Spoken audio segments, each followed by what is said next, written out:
stop them. Hey, Mark, Do their thing. I want you to open it up, man, about these cops. Let's talk about these police here. Yeah, I mean, in the city. listen.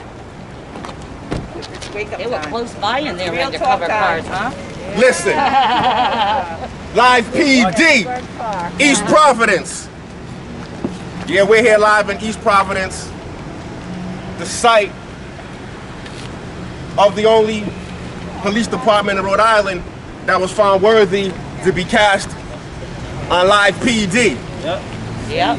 That's right. And Live PD has been pulled since because of the filming of a black man being murdered by police in Houston. That's the kind of action Live PD serves up. So it's no question and it's no wonder out of all the police departments in Rhode Island, This is where we land. their #1 primary target was East Providence. What do you think about that? Out of all the police departments in Rhode Island, Live PD came right here for that kind of action. That's the kind of action we're up against. We're up against heartless, merciless, ruthless, and cold-blooded assailants, perpetrators, and assassinators posing as those who are sworn to serve and protect.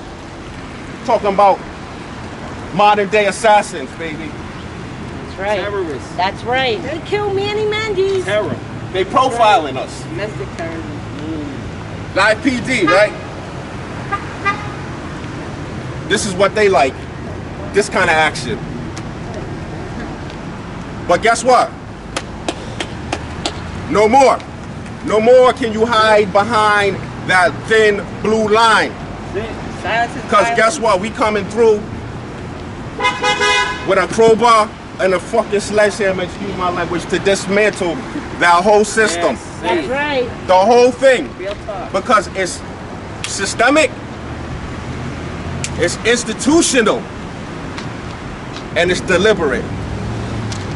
It's deliberate oppression.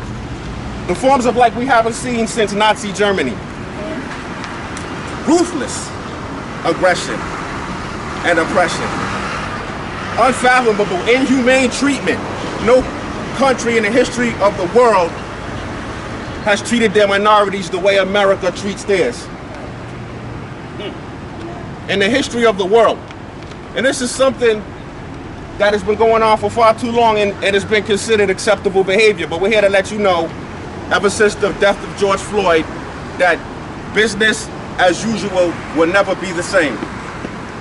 This is the new normal, right? We're gonna call you out, we're gonna expose you, we're gonna let you know we see you, we understand what goes on. You know, the ACLU has a litany of cases where black people have been not only racially profiled, but their reports are incessantly buried. Why is that? Why is it that every time we complain about police brutality, the report never makes it to the light of day? They're buried under the same hypocrisy and the same corrupt communist agenda, subversive from within, that these police officers perpetrate. They bury the complaints, they bury the reports, and then they're aided by the same people in this corrupt communist system with the same agenda who are supposed to be part of the justice system. They're assisted by them in continuing to oppress and repress and to keep this looking like a banana republic. If other countries knew the way that we were being treated by America, and if America understood it, they would invade America to rescue America from America. That's how bad it is here. So the ACLU has uncovered reports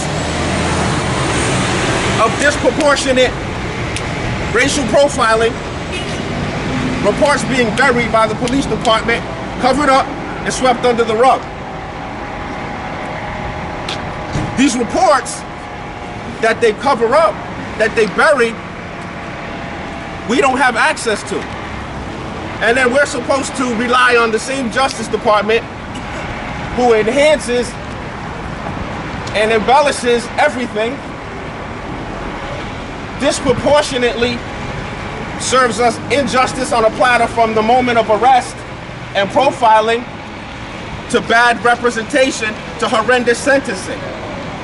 And we're supposed to rely on them and internal affairs, who's the same part of this communist agenda that they're perpetuating and that they're all covering up. So where are we supposed to go for justice? Where are we supposed to go for freedom? Where are we supposed to go for equality? He's smiling. He's like, yeah, he's enjoying this. You know why? You know why? That's white arrogance. You know why he's smiling? That's white arrogance. Because he knows I'm telling the truth. That's white arrogance. Because if you don't laugh, he'll cry. And that's why East Providence Police have the reputation. And that's why we're here in East Providence, because he's smiling. I don't know who he is, but he thinks it's funny. Because we're out here protesting racial profiling and the incident that occurred last night or 2 nights ago when this man got his tooth knocked out and was called a fucking nigger, right? That behavior cannot continue to be tolerated. You know why? Because it's offensive and it's traumatizing. I'm not going to point out who it was, but the child heard that word and was asking her mother all kind of questions about why this type of language and behavior was being displayed. Now, mother has to explain this type of behavior to her son. It's traumatizing. It's so traumatizing because it's something that white people can never understand because they don't have that problem. A white person's not going to call another white person the N-word. So they'll never understand how offensive that is. That's not an issue they have to deal with. That's an issue we have to deal with. And then we're asked, why do we think it's a hate crime? Right? Because out of the abundance of the heart, the mouth speaks. So if you're assaulting somebody and yelling racial epithets during the whole thing, 1 + 1 will always be 2. He's full of hate, he's full of rage, he's full of envy, he's full of jealousy, and he's full of deceit. See, the Bible teaches us people love the darkness because their deeds are evil. So they don't want to be exposed. So when we do this, we're calling them out. We're bringing it to the light.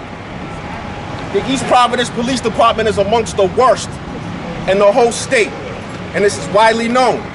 Their racial profiling is off the hook. The burying of police reports is off the hook. The use of force is extensive and it's off the hook. And that's why Live PD came here and wanted to air how they behave.